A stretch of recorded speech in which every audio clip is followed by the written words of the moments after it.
Welcome to Coach Me, the podcast for women who want more. More clarity, more confidence, more you. We're Tanu and Catherine, friends, working mums, businesswomen, and real-life coaching buddies. Each week, we cut the BS and bring you insights, tools, and truth bombs that help you show up stronger at work, at home, and in life. If we can coach each other through the chaos, we can coach you too. Welcome back to episode 2 of Coach Me. Make sure to share this episode with someone who does it all. And if you got this episode forwarded to you, it might be a sign. Someone cares about you and knows you need to hear this.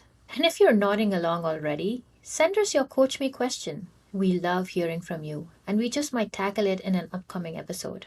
This week, the topic is overwhelm, something that affects all of us. Let's kick it off with a real talk check-in.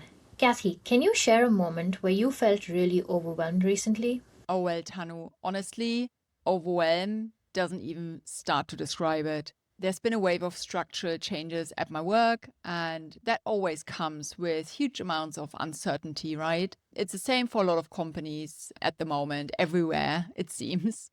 So I'm sure our audience will feel the same way. This kind of stuff is emotionally draining, to say the least. Trying to stay motivated in the middle of chaos, it takes a lot of energy. And there's been that cocktail of like fear, exhaustion, and that constant buzz of stress that keeps your cortisol up as well. It's not the kind of cocktail I would normally go for. But what hit me the hardest was hearing colleagues when they say things like, oh my God, all my hard work and all my dedication was just for nothing. You know, this kind of reality check really hitting them. And I get it. When we tie so much of our identity to our jobs, those kind of shakeups, they feel deeply personal. It's like a loss of self. It's a loss of your identity, basically. And it makes us question if we should have spent more time and being with our kids, being present rather than chasing deadlines and climbing that career ladder. Sometimes we end up really regretting putting work first in those moments, isn't it? It's like maturing in the workplace. That moment when you realize work isn't everything, right? Mm-hmm. In those moments, what I always say is, you know, nobody gives you a medal for burning yourself out. There's no award waiting for you for missing those key moments in your life for work. And we all know that. But we have to remember that we can give everything to a job and still be replaceable. It's a tough lesson that I had to learn as well.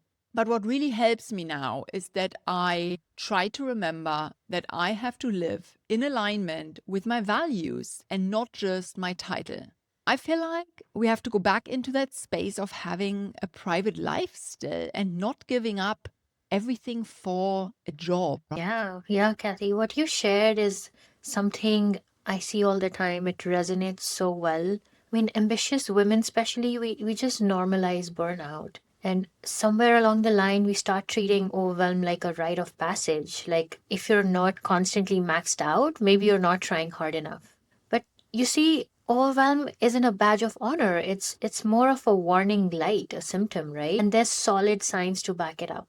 There's studies from American Psychological Association that show that women are significantly more likely to report physical and emotional symptoms of stress. Things like fatigue, irritability, headaches, and disrupted sleep. But instead of pulling back, many of us push even harder because we've been socially conditioned to link our worth to our productivity. So from a brain science perspective, when we are overwhelmed, we're living in what's called a state of chronic stress activation. The part of the brain that's called amygdala, it's responsible for threat detection. That part just goes into overdrive. And at the same time, the prefrontal cortex, which helps us make decisions or think in long term and regulate emotions, that part actually shuts down. So even though we're doing more, we're not really doing it well. And the kicker is that cortisol, the main stress hormone of our body, that gets stuck in a loop. Cortisol was designed for short bursts of survival and not 10-hour work days and toddler meltdowns, inbox fires, and self-imposed pressure to do it all. So over time, elevated cortisol levels are linked to everything from brain fog to heart disease. And this is something to be very, very careful of. That is a short lesson in biology.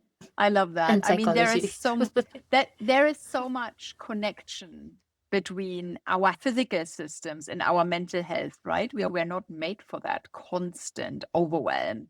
We are not just overwhelmed at work. It's family, maybe finances, health, people we care for, friendships, other troubles, dramas, stresses that can all lead to overwhelm at different times and can pop up here and there. And sometimes it all comes up together.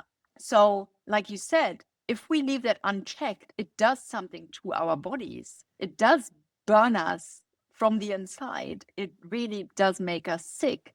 And as a full-time working single mom, I have really lived that chaos. I mean, I have been more than overwhelmed. And I've really hit that point where I had nothing more to give, not even to myself.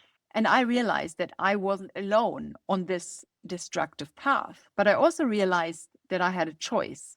So there was a study from The Guardian that I read at the time that showed that over 80% of women felt overwhelmed and unable to cope. And that's not just shocking to read 80%. That's Wow. like the majority of women basically feel like that. But it's not just shocking, but it's unacceptable. So I made it my mission to reduce that number because I think there are remedies for overwhelm. I think we have to come up with ways to reduce that overwhelm at scale. I want to reach as many women as possible. And so I created Chaos to Clarity, which is a 3-step online course designed for busy women like you and me.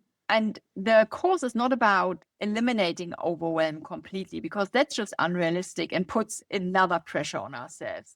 But it's about learning how to manage it. With this course, I want to give women practical tools and mindset shifts and ways to rebuild their energy and their confidence and find that spark again. And I've structured the course so it's doable. It's a step at a time. We have to do something. And I think it starts with women like us to try and reach people and help them. That's so wonderful, Kathy. And obviously, having lived through that chaos and have gotten to a place where you have that clarity, from what I know about your course, it really gives the practical tools and things that are really doable. I'm very, very excited for you to put it out there and help as many women as possible and really make an impact with your course. Yeah, hopefully. Thank you. Now let's switch things up.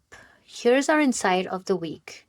Have you heard this saying, when you say yes to everything, you're saying no to your priorities? What's your instant reaction to that? Oh, God, absolutely.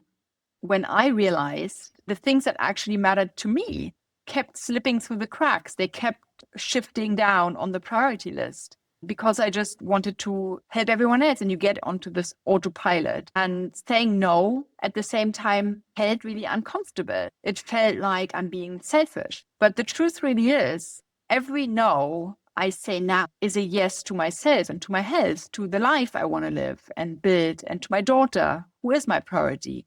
And that's, I think, where the clarity sets in, that I'm allowed to say no. And when I say no, I don't just say no to annoy someone or because I don't like them. It's because I like myself more. And I want to spend my time being in control of my life. And like, I want to do things that I enjoy, that give me something back. And it's not always that easy. We can't always make that choice, but I want to live life on my terms as much as I can. And the moment this insight hit me was through my alternative practitioner. It was right after my divorce. I came to him. I was drained. I was tired. I couldn't sleep. I was not feeling well, all this kind of stuff. And he leaned over to me and he said, you know, a loud no to others is a quiet yes to yourself. And he just said it out of the blue. It brought me to tears because I didn't give myself that permission. I was so overwhelmed at the time when he said that. I didn't even think it was an option to say no. If you are just trying to do everything and get through the list, get through the chores, get through all these to-dos, do everything what everyone is expecting from you, you get into this external validation cycle. I was at a point I didn't even realize I can put a stop to that. I can give myself the permission to look after me, to do what I enjoy. And I think it's really crucial. We have to realize we have to give ourselves that permission again. It's the first step if we want to be ourselves and live authentically and unapologetically. We have to give ourselves the permission to say no. Wow, that was really profound. The thing you say about the permission, we don't realize so much of this battle is internal, right? We always think of external validation as being the biggest culprit, but the fact that you said giving ourselves the permission, that's where it all starts and ends pretty much. If we say that yes to ourselves, saying no to someone else and creating that boundary becomes much easier. We have values, we have an identity, and we have priorities. And that automatically helps us to set those boundaries, right? And to not feel guilty about them. Oh, yes. I hear you loud and clear. That is a perfect segue to our next segment.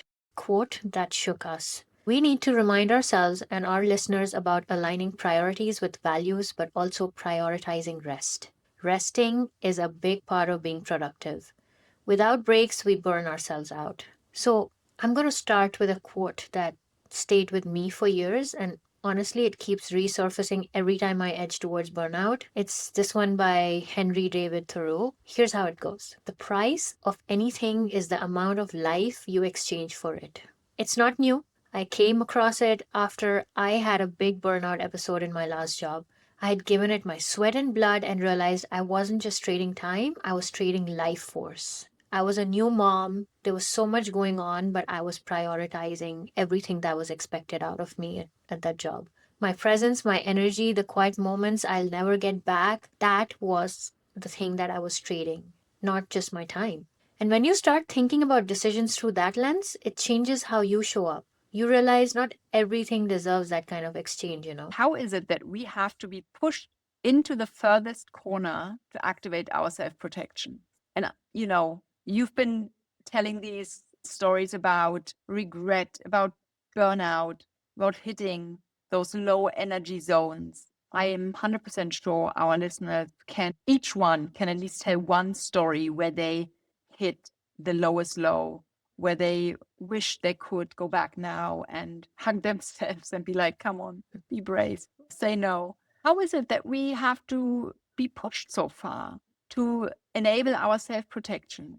I'm so with you on all of this. Everything you said, experiencing burnout and then realize how we set our priorities all wrong. It's a life-changing experience. And maybe that is a rite of passage to brush so close by it. But we need a fundamental change how we structure our time and be very clear about our priorities in life.